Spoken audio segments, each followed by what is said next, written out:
The Ministry of Defense of Russia reported about the strike with precision weapons on the decision-making center of the armed forces of Ukraine, inflicted. Last night, the Russian armed forces have launched a long-range sea and ground-based high-precision group strike against the decision-making centers of the armed forces of Ukraine. The goal of the attack has been reached. The facility has been neutralized, said Igor Konashenkov, the Russian Federation Defense Ministry spokesman. He didn't mention about specific target. In social media, Ukrainian bus station in Dnipropetrovsk, East Ukraine demolished after it's pounded at night by Russian strikes. Kiev allegedly used station to send cannon fodder to front lines in Zaporozhye. Reports say next to bus station is large railway logistics junction used for distributing Western weapons supplies.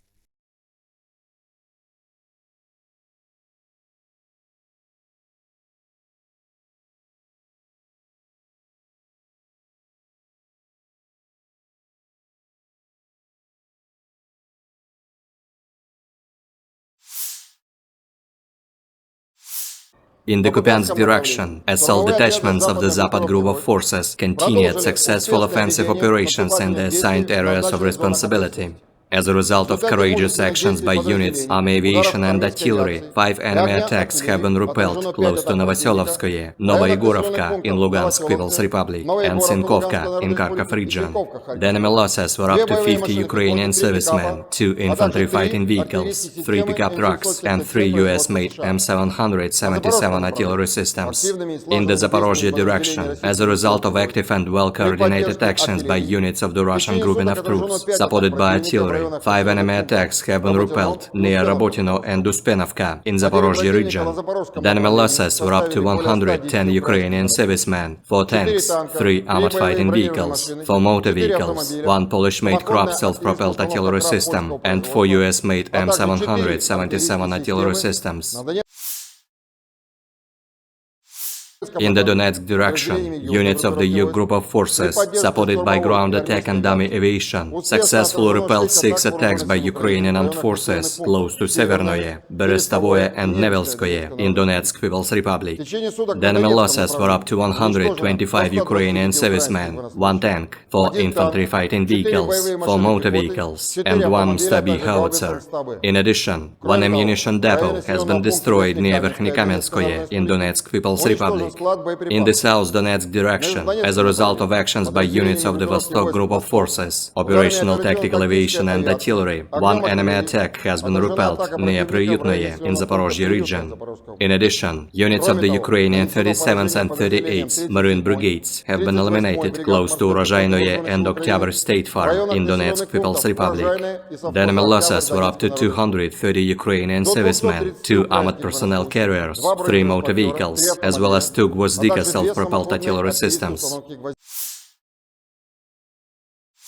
In the Krasny Liman direction, as a result of active actions by units of the Center group of forces, army aviation and artillery, 3 enemy attacks have been successfully repelled near Grigorovka, Torskoye in Donetsk People's Republic, and Chervonaya Dibrova in Lugansk People's Republic. The enemy losses were up to 80 Ukrainian servicemen, 3 armored fighting vehicles, and 2 pickup trucks.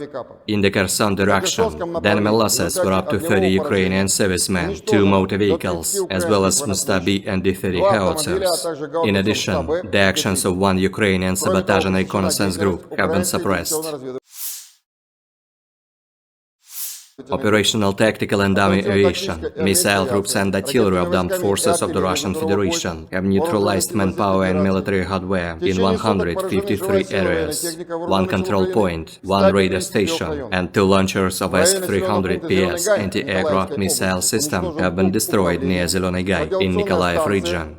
4 enemy ammunition depots have been also destroyed near Lvov in Kherson region, Mikhailovka in Kharkov region, Iskra in Dnepropetrovsk region, and Krasnogorovka in Donetsk People's Republic. Air defense facilities have shot down 4 projectiles launched by HIMARS MLRS. In addition, 42 Ukrainian unmanned aerial vehicles have been destroyed close to Kudryashovka, Lysychansk, Shishkova in Lugansk People's Republic, Gorlovka, Nikolskoye, Artyomovsk, Berestovoye, Zaporozhye, Ключевое in Donetsk People's Republic, Pologi, Tokmak in Zaporozhye region, Dobropolye in Kherson region, and Tavalzhanka in Kharkov region. In total, 462 airplanes, 246 helicopters, 6,012 unmanned aerial vehicles, 433 air defense missile systems, 11,476 tanks and other armored fighting vehicles, 1,144 fighting vehicles equipped with MRLS, 6,024 field artillery cannons and mortars, as well as 12,408 units of special military equipment have been destroyed during the special military operation. Ukrainian forces marked the country's Independence Day August 24 with a naval raid into occupied Crimea. President Volodymyr Zelensky promised a victory against Russia. He also praised Ukrainians for the defiance and courage that has won them global support in the fight with Russia. The national holiday celebrates Ukraine's independence from the former Soviet Union in 1991, but this year it also marks 18 months since Vladimir Putin's full-scale invasion plunged the country into a war for survival. In the occupied Crimea, a special operation of the GUR of the Ministry of Defense of Ukraine took place with the support of the Navy. On the night of August 24, an operation of the GUR of the Ministry of Defense of Ukraine took place in support of the Navy in temporarily occupied Crimea.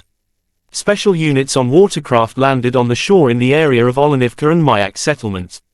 All goals and tasks have been completed. At the end of the special operation, the Ukrainian defenders left the scene without casualties, said the General Staff of Ukraine's armed forces in an official statement.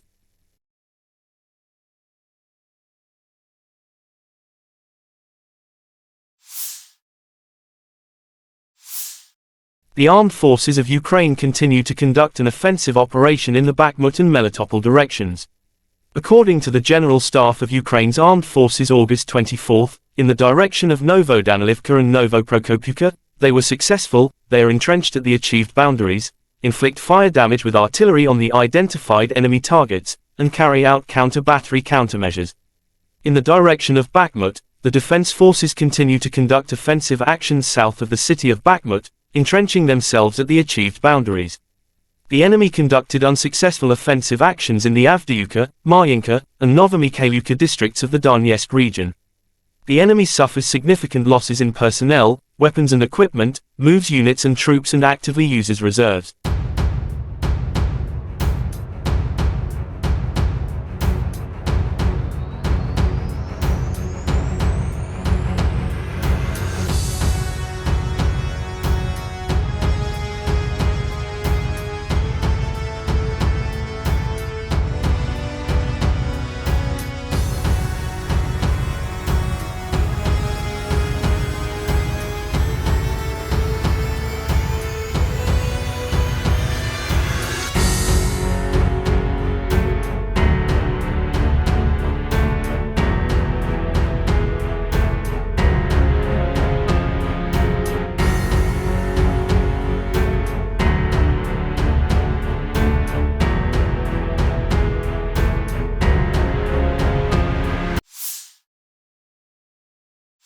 The armed forces of Ukraine reported on August 23 that Russia had lost 259,610 troops in Ukraine since the beginning of its full-scale invasion on February 24, 2022. This number includes 340 casualties Russian forces suffered in the last 24 hours. According to the General Staff of Ukraine's Armed Forces report, Russia has also lost 4,375 tanks, 8,511 armored fighting vehicles, 5,333 artillery systems, 723 multiple launch rocket systems, 494 air defense systems, 315 airplanes, 316 helicopters, 4,344 drones, 18 boats, 7,773 vehicles and fuel tanks and 801 special equipment.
President of Russia Vladimir Putin welcomed all new members into BRICS.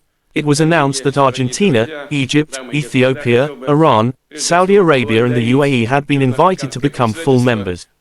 BRICS is not competing with anyone and does not oppose anyone, but the establishment of a multipolar world order has irreconcilable adversaries, Russian President Vladimir Putin said by video link at the BRICS Plus outreach meeting. I would like to note that BRICS is not competing with anyone, does not oppose anyone. But it is also obvious that this objective process of establishing a new world order still has irreconcilable adversaries seeking to slow down this process, he said. Putin said the adversaries are trying to hold back the emergence of new independent centers of development and influence in the world. The president also noted the importance of the BRICS Plus outreach format. It is very important and provides a good opportunity for substantive discussion of pressing issues of mutually beneficial cooperation with the countries that largely share the approaches of the 5 member states, meaning the countries that share our views, he said. Хочу отметить, что БРИКС ни с кем не соревнуется, никому себя не противоставляет. Но очевидно также и то, что у этого объективного процесса создания нового миропорядка, все-таки есть непримиримые противники, стремящиеся этот процесс затормозить, сдержать становление новых самостоятельных центров развития и влияния в мире. Страны так называемого «золотого миллиарда» делают все, чтобы сохранить прежний однополярный мир. Он их устраивает, он выгоден им. Они пытаются подменить систему международного права собственным так называемым порядком, основанным на правилах, которых никто не видел. Правилах, используемых, прямо надо сказать, в корыстных целях и меняющихся в угоду текущей политической конъюнктуре, когда угодно и как угодно, в соответствии с интересами отдельных стран. По сути, это тот же колониализм, только в новой упаковке. Кстати, и не так уж хорошо выглядящий. И современные колонизаторы, прикрываясь благими лозунгами демократии и прав человека, стремятся решать свои проблемы за чужой счет, продолжая беззастенчиво выкачивать ресурсы из развивающихся стран. Кстати говоря, вот сейчас президент Бразилии упомянул о долговом бремени развивающихся экономик. Ну, конечно, с одной стороны выкачиваются ресурсы в огромных количествах, а с другой стороны создается такое взаимоотношение в сфере кредитных, в сфере кредитов, что выплатить эти кредиты становится практически невозможным. И выглядит это уже не как кредитное обязательство, а как контрибуция. Угрозу установлению нового миропорядка представляет и навязываемый некоторыми странами радикальный неолиберализм, направленный на уничтожение традиционных ценностей, которые для нас всех важны.